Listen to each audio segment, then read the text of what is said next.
Welcome back to నిక్సరూస్ creation. నేను ఇవాళ మటను అండ్ కీమా బాయిల్ చేసిన తర్వాత ఆ వాటర్ ఉంటాయి కదా, బాయిల్ చేసిన వాటరు దాన్ని వేస్ట్ చేయకుండా పడేయకుండా మంచిగా టేస్టీగా మంచి హెల్దీ సూప్ ఎలా తయారు చేసుకోవాలో చూపిస్తున్నాను అనమాట. ఇది రైస్లోకి బాగుంటుంది. అలా సూప్ లాగా తాగడం కన్నా వైట్ రైస్లో అలా పోసుకుని తింటే చాలా బాగుంటుంది అనమాట. సో ఈ డిష్ ఎలా తయారు చేసుకోవాలని ఇప్పుడు మనం ప్రాసెస్లోకి వెళ్ళిపోదాం. ఫస్ట్ కుక్కర్ అయితే పెట్టేసుకోవాలన్నమాట. పెట్టుకుని అడుగుని కొంచెం వాటర్ పోసుకొని డైరెక్ట్గా కూడా ఉడకబెట్టుకోవచ్చు. డైరెక్ట్గా ఉడకబెట్టుకుంటే కొంచెం బయటకు వస్తుంది అని చెప్పి నేను వేరే బౌల్లో వేసి ఉడకబెట్టుకుంటున్నాను అనమాట.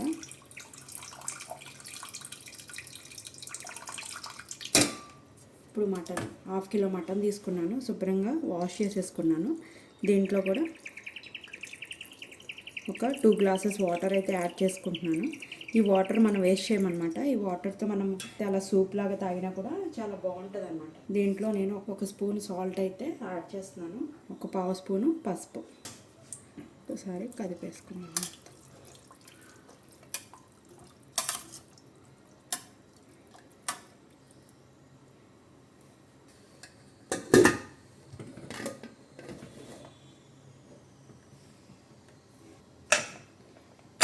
6 విజిల్స్ వచ్చే వరకు దీన్ని ఉడకపెట్టుకోవాలన్నమాట. ఎందుకంటే మనం విడిగా గిన్నెలో పెట్టుకున్నాము, లేదు అంటే 5 విజిల్స్ సరిపోతాయి. నేనైతే ఇప్పుడు 6 విజిల్స్ అయితే పెట్టేశాను.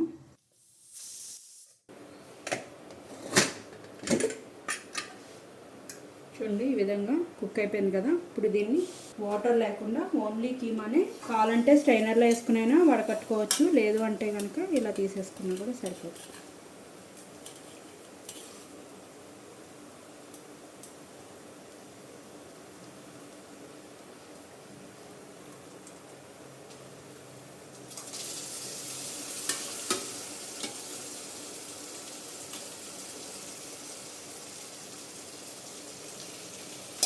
చూడండి, తీసాను, ఓన్లీ వాటర్ మిగిలాయి అన్నమాట. దీనికోసం నేను ఒక 1/2 ఆనియన్ అండ్ ఒక టమాటో తీసుకున్నాను అనమాట. తీసుకుని మనం బాయిల్ చేసుకున్న వాటర్ ఉన్నాయి కదా, అవి మొత్తం కూడా ఇందులో పోసుకోవాలి. కొంచెం కూడా వేస్ట్ చేయకూడదు అనమాట. మొత్తం ఇందులో పోసేసుకున్నాను. ఇందులో కొంచెం 1/2 స్పూను సాల్ట్ కూడా యాడ్ చేసుకుంటున్నాను. ఎందుకంటే మటన్ ఉడకబెట్టినప్పుడు కూడా మనం సాల్ట్ వేసాం కదా, తర్వాత చూసుకుని అడ్జస్ట్ చేసుకున్నాం. ప్రస్తుతానికి ఒక 1/2 స్పూన్ అయితే యాడ్ చేశాను అనమాట. ఇది చక్కగా ఉడికిపోవాలన్నమాట. దీన్ని లో ఫ్లేమ్లోకి అడ్జస్ట్ చేసేసుకుందాం. చేసుకుని మూత పెట్టేసుకుందాం. ఇందులో అంటే ఒక 2 ములక్కాయ ముక్కలు కూడా వేసుకోవచ్చు అనమాట. అవి కూడా చాలా బాగుంటాయి. నేను కూడా ఒక 2 ములక్కాయ ముక్కలు వేస్తున్నాను. అప్పుడు ఇదిగోండి, ఒక 3 ముక్కలు అయితే వేసుకుంటున్నాను అనమాట. కడిగేసుకుని మూత పెట్టేసుకుని మరగనిద్దాం. ఒకసారి మూత తీసుకొని చూసుకున్నాం. చూడండి, ఈ విధంగా మరుగుతుంది కదా. ఇలా మరిగేటప్పుడు 1/2 స్పూను, చిన్న స్పూన్తో 1/2 స్పూన్, ఇలా 2 పించెస్ మటుకే మసాలా పొడి వేసుకోండి. ఇందులో ఇంకా ఎటువంటి చారు పొడి యూజ్ చేయకూడదు అనమాట. టేస్ట్ మారిపోతుంది, రసం టేస్ట్లోకి వచ్చేస్తుంది. మనకి సూప్ టేస్ట్లోకి రావాలి అంటే కనుక చారు పొడి అన్నది యూజ్ చేయకూడదు. ఓన్లీ మసాలా పొడి 1/2 స్పూన్ వేసుకోవాలన్నమాట. వేసుకుని కడిగేసి పెట్టుకున్న కొత్తిమీర కూడా యాడ్ చేసుకుని ఒక మరిగిన తర్వాత కట్టేసుకుని దీన్ని పైనుంచి బటర్తో కానీ నేతితో కానీ తాలింపు వేసుకుంటే బాగుంటుంది అనమాట.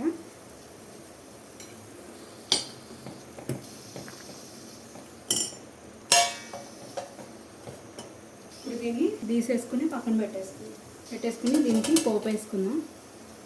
చిన్న కళాయి పెట్టుకొని ఇందులో 1 స్పూన్ నెయ్యి వేసుకుంటున్నాను. నేను బటర్ అయినా వేసుకోవచ్చు, రెండిట్లో ఏది వేసుకున్నా కూడా బాగుంటుంది.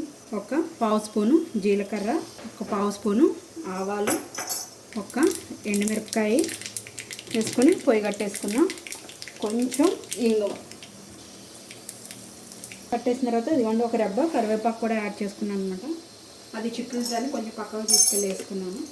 ఒక వెల్లుల్లిపాయ కూడా వేసుకోండి. నా దగ్గర వెల్లుల్లిపాయలు అయిపోయినాయి, అందుకోసమని నేను వెల్లుల్లిపాయ వేసుకోలేదు. మీరు ఒక వెల్లుల్లిపాయ కూడా వేసుకోండి.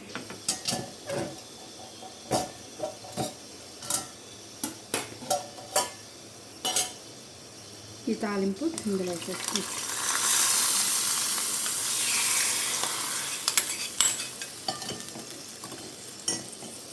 ఉల్లిపేసుకొని గరిటె తీసేసుకొని మూత పెట్టేసుకుందాం. ఈ ఫ్లేవర్ అంతా బయటకు పోకుండా ఉండటం కోసమని మూత పెట్టేసుకున్నాను. ఇదిగోండి సర్వింగ్ పాట్లో కూడా తీసేసుకున్నాను అనమాట. గుమగుమలాడే మటన్ అండ్ కీమా బాయిల్ చేసిన వాటర్తో సూప్ అయితే రెడీ అయిపోయింది అనమాట. ఇది వైట్ రైస్లోకి బాగుంటుంది అండ్ బగారా రైస్లో కూడా చాలా బాగుంటుంది అనమాట. సో ఈ డిష్ మీరు కూడా తయారు చేసుకుని టేస్ట్ ఎలా ఉందో నాకు కామెంట్ చేయడం అయితే మర్చిపోకండి. మీరు కనుక ఫస్ట్ టైం నా ఛానల్ చూస్తున్నా సబ్స్క్రైబ్ చేసుకోండి. ఇలాంటి మరికొత్త డిషెస్ కోసం బెల్ బటన్ ప్రెస్ చేయడం అయితే మర్చిపోకండి. ఈ వీడియోని మీ ఫ్రెండ్స్ అండ్ ఫ్యామిలీ మెంబర్స్కి కూడా షేర్ చేయండి. Thank you guys.